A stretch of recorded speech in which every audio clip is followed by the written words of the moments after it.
People lie with their words, but their bodies always tell the truth. While most people focus on facial expressions, they completely forget about their hands, feet, and posture, which leak their true intentions. Today, I will give you the psychological cheat code to read anyone instantly, just like a professional profiler. Technique 1. Establish the baseline. You cannot spot a lie unless you know how the person acts when they tell the truth. Baseline behavior is the map you build over time. Without it, a single nervous blink or a quick shrug can look like a smoking gun, but it's just noise. You gain an edge by watching the consistent, everyday patterns that show up when the person is being themselves. To establish baseline, start in low-stakes, everyday moments. You notice how they greet you, how they answer simple questions about plans, and how they physically orient themselves in a room. A person who usually leans back with open palms when discussing work might shift to a tighter posture or foot tapping when a sensitive topic comes up. The trick is not to judge the moment, but to collect data across multiple moments, not just one. A casual coffee chat can reveal more than a formal meeting, because there's less pressure to perform.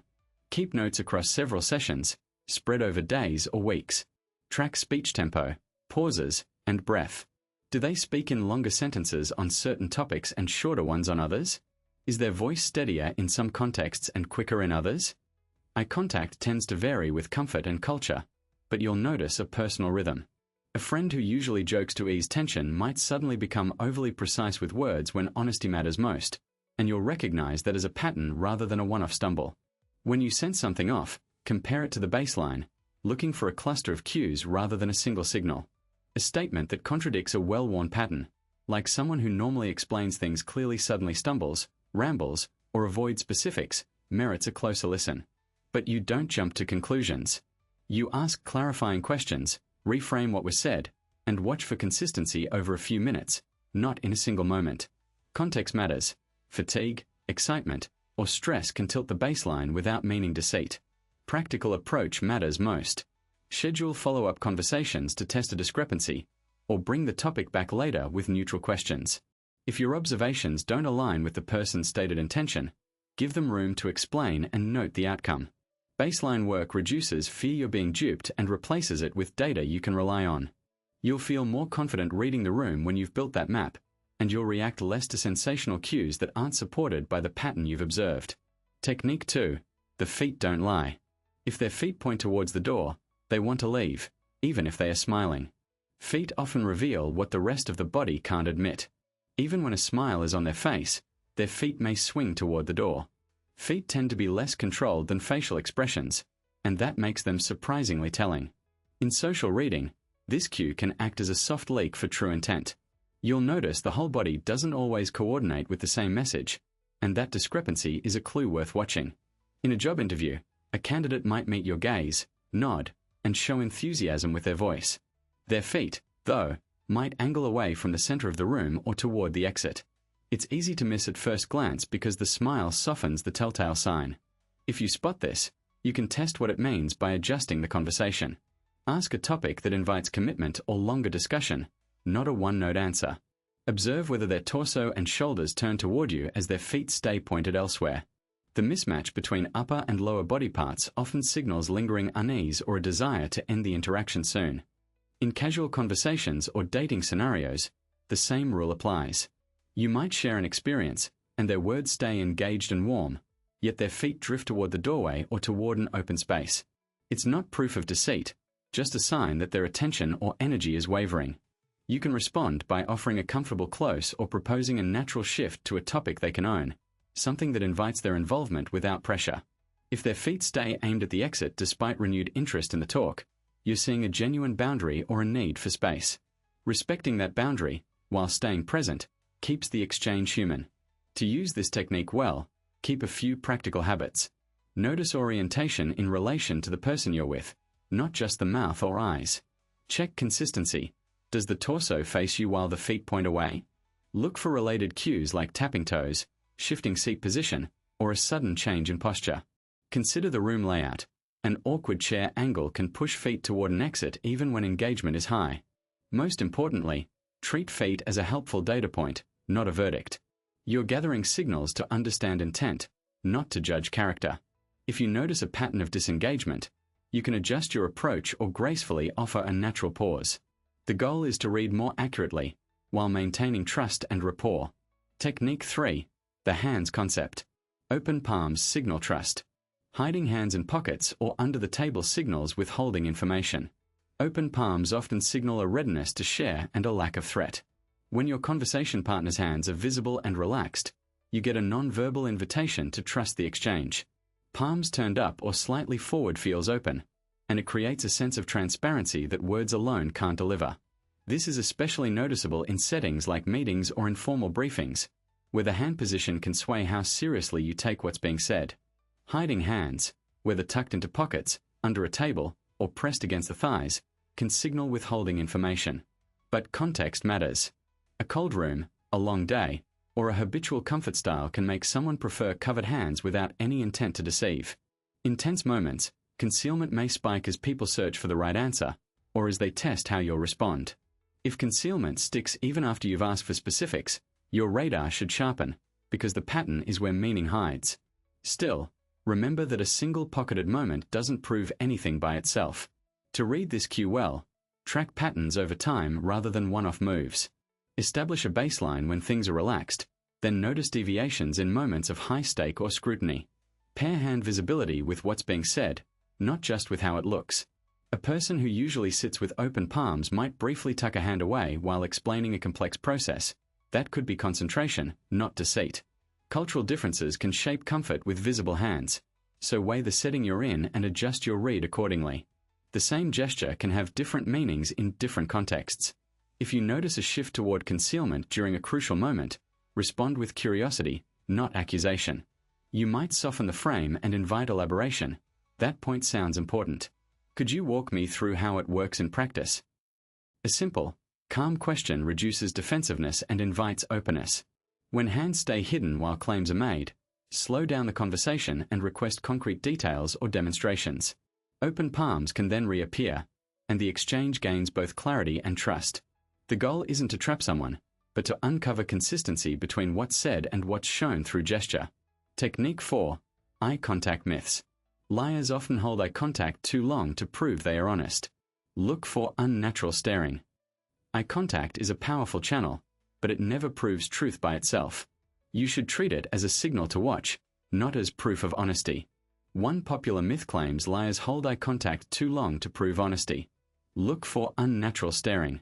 In real conversations, deception shows up as patterns, shifts, microbreaks, and inconsistencies over several moments, not a single fixed gaze. The key is to notice how the gaze fits with the story and with their baseline behavior. Start by establishing a baseline in ordinary talk. You note how long they usually hold your gaze, how often they break away to think, and how they re-engage. When a question grows tougher, focus on timing and quality of the gaze.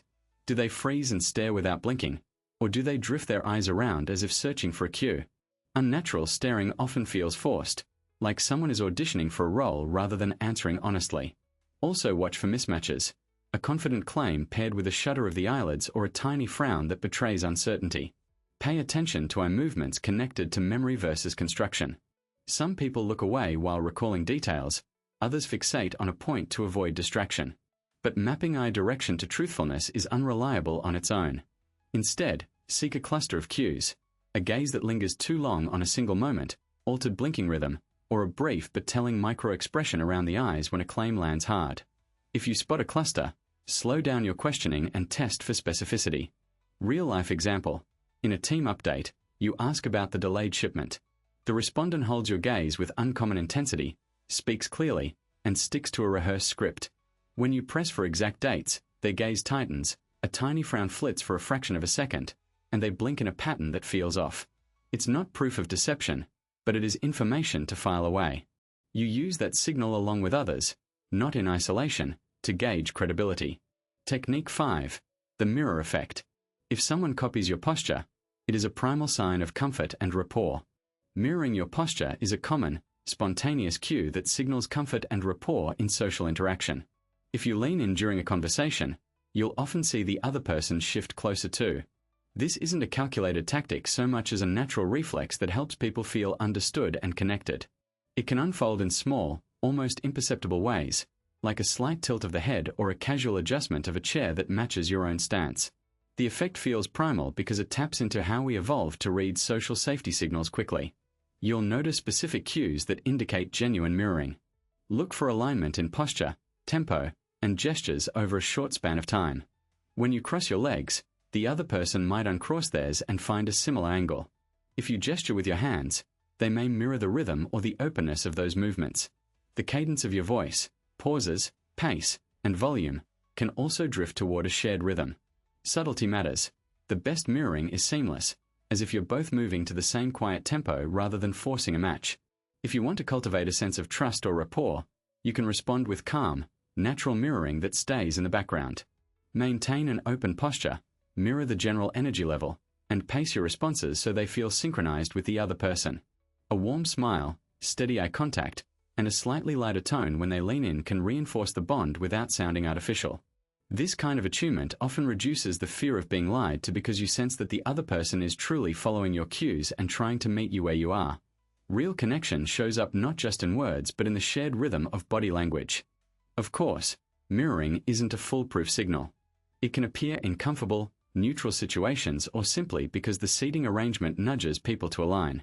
It can also be used strategically by someone aiming to manipulate trust. That's why you should read mirroring alongside other cues: eye behavior, consistency of stories, and the willingness to adapt beyond posture. If you notice someone mirroring you but also shifting topics abruptly or pressing you for concessions, pause and check in with clarifying questions. Let the overall pattern guide you, not a single mirror gesture. Technique 6. Micro-expression. Watch for split-second flashes of emotion on the face before the social mask goes back on. Micro-expressions are ultra-brief, involuntary facial movements that reveal your true feeling long before the social mask slips back into place. They flash in a fraction of a second and are almost impossible to fake consistently. You can misinterpret a smile if the eyes stay flat. A genuine expression involves the eyes and the mouth, often engaging the orbicularis oculi and the zygomaticus major, whereas a posed smile may reach the lips without the eyes. These microflashes occur as a person decides which face to wear in that moment. You look for fleeting signs around the eyes, brows, and mouth that contradict the spoken content. A raised eyebrow right after a confident answer can signal surprise or skepticism. Discrepancies won't prove deceit, but they do flag something worth clarifying. In practice, a single micro-expression is not a verdict.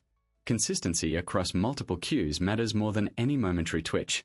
When you notice a blink that feels off timing-wise or a brief furrowing of the brow before a compliment, those are clues worth exploring. Start with a baseline during normal conversations. Notice how emotion leaks through the face before the mask returns as soon as you shift topics. Use slow-motion video or pause frames to catch the 1/25 to 1/5 of a second blips. Practice with reliable sources like official interviews or scripted scenes to separate genuine micro-expressions from rehearsed ones. Keep notes or a simple checklist. Over time, you'll spot patterns rather than isolated sparks. Be aware of cultural display rules that shape how emotions show on the face. A shrug of the mouth may be politeness in one culture and a mask in another. Do not treat micro-expressions as proof of lying. Context, intent, and the whole communication pattern matter far more. Use them to ask better questions, not to accuse. Let the observation deepen curiosity, not sharpen suspicion. Technique 7. Sudden changes in voice. Stress tightens the vocal cords, making the voice higher or faster. Sudden changes in voice are a quick, observable sign of autonomic arousal. When stress hits, the body tightens the vocal cords, often lifting the pitch and quickening the tempo of speech. You might notice a normally steady colleague shift to a sharper, faster rhythm the moment a tough question lands. A friend who tends to speak evenly could rush through words and squeeze breaths between phrases when a sensitive topic comes up. These shifts aren't proofs of anything on their own, but they're real flips in how the voice carries emotion. The physical mechanism is simple and immediate. Stress hormones nudge the larynx to tighten, which makes each syllable briefer and the overall speaking rate faster. The result is a voice that sounds brighter or is delivered with more urgency. This can pair with a quicker inhale before talking and a firmer, more forceful exit from a sentence. You may also hear a tremor at the end of phrases or a slight break as the speaker hunts for the next thought. None of these signs alone confirm anything. Together they paint a pattern that your mind can track. To read this well, you need solid observation habits. Start by noting a baseline, how the person speaks in calm moments. Then look for deviations that appear suddenly or in specific contexts, such as after a direct question or during confrontation. Check whether the shift sticks across different topics or topic shift, and whether it recurs with particular themes. Remember that people vary in how they vocalize stress, culture, personality, and even fatigue color the signal.